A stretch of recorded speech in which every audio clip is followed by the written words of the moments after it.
എല്ലാവർക്കും നമസ്കാരം. എൻ്റെ പേര് കവിത പ്ലസ് ചാനലിലേക്ക് എല്ലാവർക്കും സ്വാഗതം.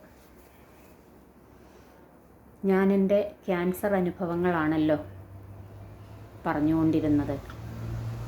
ആ ക്യാൻസർ അനുഭവത്തിലുണ്ടായ ഒരു കാര്യം അതുകൂടി ചേർത്താണ് ഇന്ന് ഞാൻ പറയാൻ പോകുന്ന മോട്ടിവേഷൻ കഥ. ഇന്ന് ശ്രീരാമഭക്തനായ ഹനുമാൻ സ്വാമിയുടെ കഥ പറയാം. എൻ്റെ ബാല്യത്തിൽ എൻ്റെ വീടിൻ്റെ തൊട്ടടുത്ത് ഹനുമൽ ക്ഷേത്രമാണ് ഉണ്ടായിരുന്നത്. അന്ന് പൂമ്പാറ്റയിലും ബാലരമയിലും അന്ന് ആ പുസ്തകങ്ങളാണ് കുട്ടികൾക്ക് വായിക്കാനുള്ളത്. ബാലരമ, പൂമ്പാറ്റ, അങ്ങനെ തുടങ്ങിയ പുസ്തകങ്ങൾ. അപ്പോൾ അതിലെല്ലാം ഭയങ്കര ധൈര്യശാലിയായ ഹനുമാൻ സ്വാമിയുടെ കഥകൾ ഞാൻ ധാരാളം വായിച്ചിട്ടുണ്ട്. പർവ്വതം ഉയർത്തിക്കൊണ്ടുവരുന്നതും രക്ഷിക്കുന്നതും ഒക്കെയായ കഥകൾ. അപ്പോൾ അന്ന് കുട്ടിയാണല്ലോ. അന്നത്തെ നമ്മുടെ കാര്യങ്ങളെല്ലാം ഞാൻ ചെന്ന് പറയുന്നത് ഭഗവാനോടാണ്. ഒരടി കിട്ടിയാലും ഒരു മുട്ടായി കിട്ടിയാലും പരീക്ഷയ്ക്ക് ജയിച്ചാലും എന്നു വേണ്ട ജീവിതത്തിലെ എല്ലാ കാര്യങ്ങളും ചെന്ന് ഭഗവാനോട് പറയും. ആവശ്യങ്ങളൊന്നുമില്ല. എന്നെ പരീക്ഷയ്ക്ക് ജയിപ്പിക്കണേ, അത്ഭുതങ്ങൾ കാണിക്കണേ, അങ്ങനെയുള്ള പ്രാർത്ഥനകളും ആഗ്രഹങ്ങളും ഒന്നും അന്നും ഇല്ല, ഇന്നും ഇല്ല. ഭഗവാനോട് അന്നന്ന് നടക്കുന്ന കാര്യങ്ങളെല്ലാം ചെന്ന് പറയും. അന്ന് കൂട്ടുകാർ തമ്മിൽ നിസ്സാര കാര്യത്തിന് പിണങ്ങും. 2 ദിവസം മിണ്ടാതിരിക്കും, പിന്നെ മിണ്ടും. ഇങ്ങനെയാണ് അന്ന്. അപ്പോൾ ഇങ്ങനെയുള്ള കാര്യങ്ങളൊക്കെ ചെന്ന് ഭഗവാനോടാണ് പറയുന്നത്. അതുപോലെ പരീക്ഷയ്ക്ക് കയറിക്കഴിഞ്ഞാൽ പരീക്ഷ എഴുതിക്കൊണ്ടിരിക്കുമ്പം ഹനുമാൻ സ്വാമി ഒന്ന് മനസ്സിൽ ഓർത്താൽ ആ പരീക്ഷ എഴുതാൻ കിട്ടുന്ന ധൈര്യം അതൊരു ഭയങ്കരമാണ്. എവിടെ നിന്നറിയത്തില്ല, നമുക്ക് ആ ധൈര്യം ഭയങ്കരമായിട്ട് കിട്ടും പരീക്ഷ എഴുതാൻ. ഇതെല്ലാം എൻ്റെ അനുഭവത്തിലെ കാര്യങ്ങളാണ്. ഭഗവാനോടുള്ള സ്നേഹം കൊണ്ടായിരിക്കാം. എന്തായാലും ഇന്ന് ഹനുമാൻ സ്വാമിയെക്കുറിച്ച് പറയാം. ശ്രീരാമ ഭക്തനാണ് ഹനുമാൻ സ്വാമി. അഞ്ജനയുടെയും വായുവിൻ്റെയും പുത്രനായതിനാൽ വായുപുത്രൻ എന്ന് പേരുണ്ട്.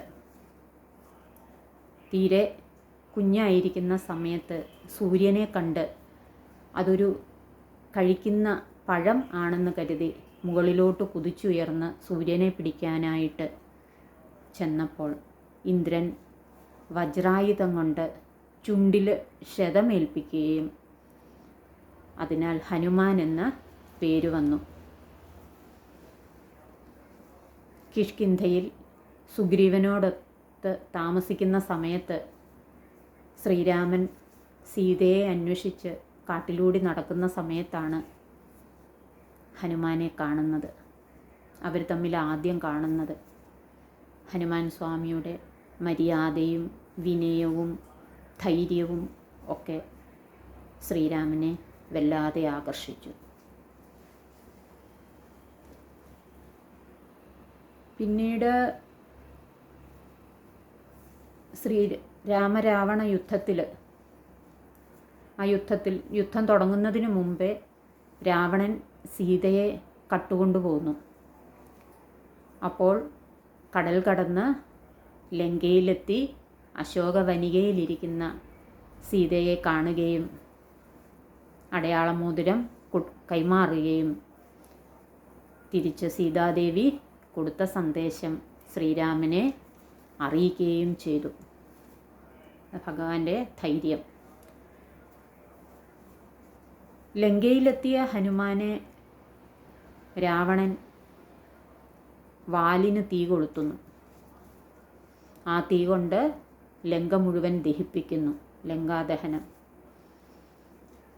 രാമരാവണ യുദ്ധത്തിൽ ശ്രീരാമൻ്റെ പ്രധാന പോരാളികളിൽ ഒരാളായിരുന്നു ഹനുമാൻ. ലക്ഷ്മണൻ മോഹനാസ്ത്രം ഏറ്റു വീണപ്പോൾ മൃതസഞ്ജീവിനി തിരിച്ചറിയാതെ ആ പർവ്വതം തന്നെ ഉയർത്തിക്കൊണ്ട് വന്നു. ഭക്തന്മാർക്ക് കാരുണ്യവും ഭക്തിയും വാരിക്കുഴി ഭഗവാൻ കൊടുക്കുന്നുണ്ട്. ഹനുമാൻ സ്വാമി ചിരഞ്ജീവിയാണ്. ശ്രീരാമനാമം എവിടെയുണ്ടോ, ശ്രീരാമനെ ആര് ഭജിക്കുന്നുണ്ടോ, അവിടെയെല്ലാം ഹനുമാൻ സ്വാമിയുണ്ട്. അങ്ങനെയാണ് കഥകളിലെല്ലാം പറയുന്നത്. രാമായണത്തിലും അതുതന്നെയാണ് പറയുന്നത്. എൻ്റെ ക്യാൻസർ അനുഭവത്തിൻ്റെ ആ ആദ്യത്തെ അഡ്മിഷൻ സമയത്ത് ഞാൻ എല്ലാ വീഡിയോയിലും മിക്കതിലും പറഞ്ഞിട്ടുണ്ട്, എനിക്ക് ഓർമ്മയില്ലാത്തൊരവസ്ഥയായിരുന്നു. ഞാനൊരു അനീമിക് ആയിരുന്നു. ക്യാൻസറാണെന്നറിയില്ലല്ലോ. അമ്മയുടെ മരണം, അമൃതയിലെ ആ കർട്ടനുകളുടെ ഇടയിലെല്ലാം ഞാൻ അമ്മയെയാണ് തിരഞ്ഞത്. ഹനുമാൻ സ്വാമിയെ കാണുന്നുണ്ട്. അതാണ് ഏതൊരു വിഷമഘട്ടത്തിലും ഭഗവാൻ മുന്നിൽ പ്രത്യക്ഷപ്പെടുന്നത് പോലെ കൂടെയുണ്ട്. ഇന്നും ഭഗവാന്റെ കയ്യിൽ പിടിച്ച് തന്നെയാണ് ഞാൻ ഉറങ്ങുന്നത്. അത്രയ്ക്ക് ധൈര്യമാണ്. ആ കൊച്ചിലെ മുതലുള്ള എൻ്റെ ഭഗവാനോടുള്ള ആ ഭക്തിയായിരിക്കാം. ഓരോരുത്തർക്ക് ഓരോ ദൈവങ്ങളിലായിരിക്കും വിശ്വാസം. ചിലർക്ക് കൃഷ്ണനെ, ചിലർക്ക് യേശുദേവനെ, ചിലർക്ക് അള്ളാഹുവിനെ, ചിലർക്ക് ഗണപതിയെ. അങ്ങനെ എല്ലാ മതത്തിലും ഉള്ള ദൈവങ്ങളെ ഓരോരുത്തർക്കും ഓരോ രീതിയിലായിരിക്കും ഇഷ്ടം. എന്നെ കുഞ്ഞിലേ മുതൽ ഞാൻ എപ്പോഴും വിളിച്ചുകൊണ്ടിരിക്കുന്ന ഒരാളാണ് ഹനുമാൻ സ്വാമി. ആവശ്യങ്ങളൊന്നും പറയാറില്ല. രോഗം മാറ്റണേന്നോ, കുട്ടികൾക്ക് നല്ലത് വരുത്തണേന്നോ, എനിക്ക് നല്ലത് വരണേന്നോ, അങ്ങനെ സാമ്പത്തികം മെച്ചപ്പെടുത്തണേന്നോ, അങ്ങനെയുള്ള പ്രാർത്ഥനകളൊന്നുമില്ല. എല്ലാം സംസാരിക്കും. കൂട്ടുകാരോടെന്നതുപോലെ എല്ലാം സംസാരിക്കും. ആ കൈ പിടിച്ച് കിടന്ന് ഉറങ്ങും. അതെൻ്റെ അനുഭവമാണ്. എല്ലാവർക്കും ഇഷ്ടപ്പെട്ട് കാണുമെന്ന് വിചാരിക്കുന്നു. ഇഷ്ടപ്പെട്ടെങ്കിൽ ഷെയർ ചെയ്യുക, സബ്സ്ക്രൈബ് ചെയ്യുക.